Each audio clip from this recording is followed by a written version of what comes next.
Tit, tit, pasar bu.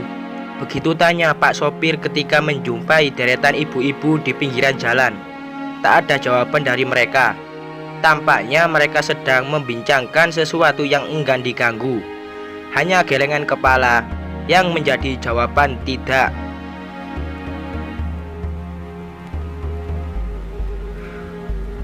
Pak sopir memutar setir ke kiri, menepi dan menunggu sebentar, berharap ada 1-2 orang yang akan mengisi kursi-kursi kosong angkotnya.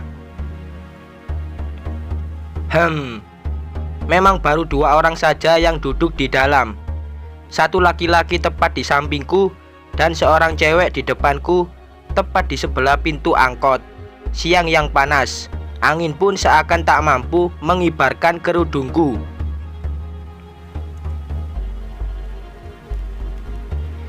Sekilas kuamati, seorang laki-laki yang sudah berumur membawa sebungkus plastik hitam yang tidak besar dan entahlah apa isinya. Wajahnya terlihat lelah, matanya menatap jalan di depannya yang penuh kendaraan lalu lalang.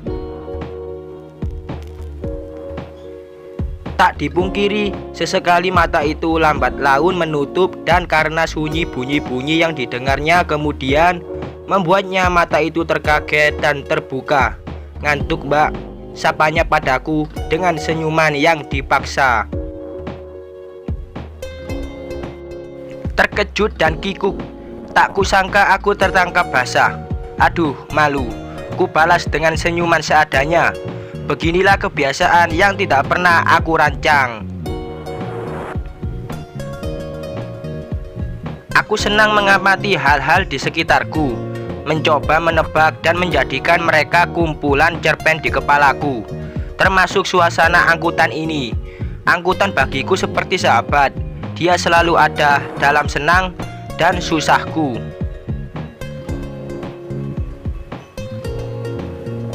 Betapa tidak, saat aku akan menuntut ilmu, dia datang menawarkan jasa. Saat hujan mengguyur, tak peduli apapun, dia berhenti di depan kampus dan setia menungguku yang tidak segera menyeberang karena jalan masih padat. Saat kereta api meninggalkanku yang tergopoh-gopoh dengan tas besar, angkutan dengan rela menjadi pelarianku. Dia sahabat yang baik.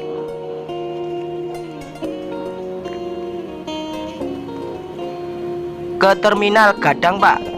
tanya seorang ibu yang menggandeng putranya. "Iya bu," jawab Pak sopir. Ibu dan anaknya masuk lalu memilih duduk berlawanan denganku. Lalu diikuti 3 laki-laki yang duduk di samping bapak di sebelahku. Pak sopir pun girang. Angkutan hampir penuh. Roda mulai berputar perlahan dan segera meramaikan jalan raya. Kualihkan pandanganku pada seorang di depanku. Cewek itu, seorang cewek muda, manis, mengenakan kaos abu-abu ketat yang wow, hampir tidak berlengan dengan celana hitam yang apa-apaan, persis di atas lutut. Rambutnya dibiarkan tergerai, dia duduk dengan santai. Sebuah dompet kecil menyelinap di tangan kanannya.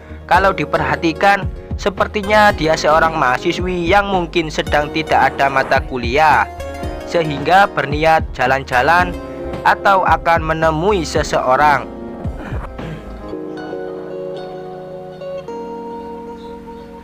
Sesekali tercuri pandang olehku. Dia tersenyum kecil membaca tulisan di layar HP-nya. Hanya saja menurutku lebih baik dia menggunakan kaos setengah lengan minimal sehingga daerah ketiaknya tidak harus terlihat orang lain. Dan celana itu, asal bisa ditarik, ingin sekali kutarik. Selain soal aurat wanita, apakah si cewek tidak sayang tubuhnya gosong karena mentari yang sedang membakar bumi saat ini? Atau dia sudah merasa aman karena memakai sunblock? Dan lagi, banyak mata genit yang akan melotot melihat penampilannya.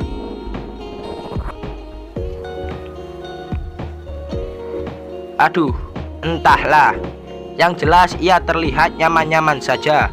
Begitulah mungkin jika sudah menjadi kebiasaan. Padahal Islam sudah menjaga perempuan dengan sangat baik, termasuk dalam hal berpakaian. Bagaimana menutup aurat dengan busana yang santun? Bukan berarti harus baru, mahal, atau bermerek. Tetapi busana yang tidak memperlihatkan bagian tubuhnya selain wajah dan telapak tangan.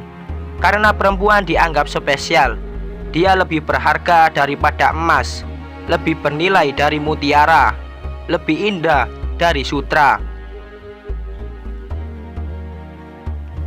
Hingga Islam menjaga perempuan dengan sempurna, menyiapkan diri perempuan seutuhnya hanya untuk pendamping hidupnya kelak, bukan untuk diobral pada siapa saja yang mau. Aku hanya mendesah. Astagfirullah. Angkot terus berjalan, berjejal mencari celah yang bisa dilewati. Pak sopir merasa bertanggung jawab pada penumpangnya. Dia tidak ingin penumpangnya kecewa, sehingga dengan sebisanya dia siap menjadi pembalap. Harapannya hanya penumpangnya tidak begitu telat sampai pada tujuan masing-masing. Depan kiri, Pak. Suara cewek itu memecah deru mesin angkot. Sini, Mbak. Pak sopir memastikan. Iya, Pak. Jawab si cewek singkat. Akhirnya turun juga. Pikirku, aku kasihan, miris, dan malu melihat dia berpakaian seperti itu di depanku. Padahal aku juga tidak mengenalnya. Entahlah, naluri sesama wanita mungkin. Angkot menepi, si cewek siap untuk turun. Ku perhatikan dia yang akan berdiri. Bismillah, dek. Lirih tapi tertangkap jelas di telingaku. Astagfirullah, cewek itu yang sudah kupikirkan sisi kurang baiknya, ternyata dia mengingat Allah. Dia membaca basmalah. Seketika akan turun dari angkot. Astagfirullah, cewek itu seakan menyindirku. Tapi benar, apakah aku sendiri sudah mengucap basmalah ketika naik angkot tadi? Angkot kembali melaju. Sekali lagi, angkutan adalah sahabat. Satu pelajaran yang hari ini aku dapat darinya. Aku menyusuri kepingan waktu yang baru kulalui beberapa menit yang lalu. Sekian.